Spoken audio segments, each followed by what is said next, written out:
వాస్తవాల్ని తెలంగాణ సమాజం ముందు పెట్టుడే కాదు, తెలంగాణ ద్రోహుల్ని నడి రోడ్డు మీద నిలబెడతా. కొంతమంది మిత్రులు అంటుంటారు, అన్నా ఇది కాంగ్రెస్ ప్రభుత్వం, ఇది కుట్రల ప్రభుత్వం, ఇది అరెస్టులు చేయించే ప్రభుత్వం, ఇది హత్యలు చేయించే ప్రభుత్వం, అన్నా జాగ్రత్త అని.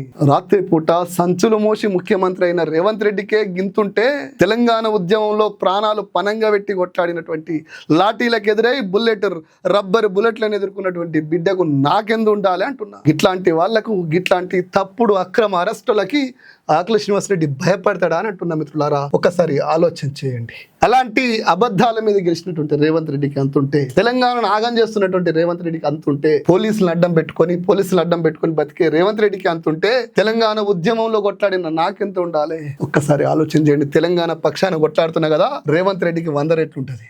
ఏడాదిలోనే అల్లకల్లోలం, బట్టల దుకాణం నుంచి బంగారు షాప్ దాకా అంతటా అస్తవ్యస్తం.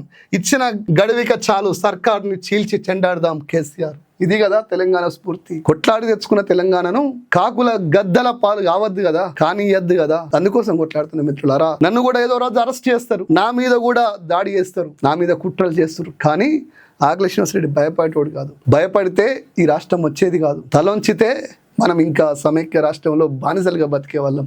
ఆ స్ఫూర్తిని తెచ్చుకుందాం. తెలంగాణను దేశంలో తలెత్తుకునే విధంగా నిలబెట్టాలంటే ఖచ్చితంగా కొట్లాడాలి.